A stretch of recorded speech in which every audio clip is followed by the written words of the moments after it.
अब नादरीन एक और मैं आपके साथ खबर शेयर करता हूं। यूसुफ रजा गिलानी साहब ने एक बात कंफर्म की है कि ये जो पावर शेयरिंग का एक फॉर्मूला था पीपल्स पार्टी और पीएमएलएन के बीच में, इस फॉर्मूले के मुताबिक अगस्त 2026 तक, यानी अब जो साल शुरू होने लगा है, इसके अगस्त तक शहबाज शरीफ ने वजीर आजम रहना था और उसके बाद बिलावल ने वजीर आजम बन जाना था, जबकि स्पीकर भी आधे आधे टाइम के लिए, चेयरमैन सेनेट भी आधे आधे टाइम के लिए।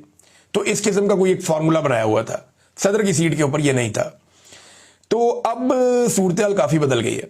यूसुफ रजा गिलानी साहब ने कंफर्म तो कर दिया इस मौके पर, लेकिन सूरत ऐसे बदल गई कि पीएमएलएन को जो सीटें अब मिल गई हैं वो तकरीबन आजाद हैसियत में आ चुके हैं। अब उन्हें पाकिस्तान पीपल्स पार्टी की जरूरत नहीं है अपनी हुकूमत बचाने के लिए।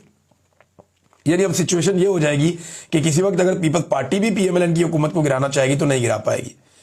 यानी आप अंदाजा करें 17 सीटों वालों को कहां तक पहुंचा दिया, मखसूस नशिस्तों की माले गनीमत दे दी, बहुत सारे जिमनी इलेक्शन करवा दिए, बहुत सारी सीटें छीन कर पीटीआई की उनकी झोली में डाल दी और करते कराते उनको कहां तक पहुंचा दिया।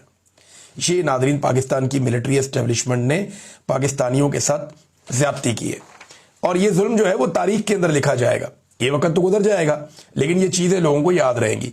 राजा परवेज अशरफ साहब ने नादरीन एक दावा किया है, दावा मैं आपके सामने रखता हूं। वो ये कह रहे हैं कि जब सदर मुमलिकत आसिफ अली जरदारी साहब का टन्योर पूरा हो जाएगा ना तो उनका इस्तिस्ना खत्म हो जाएगा।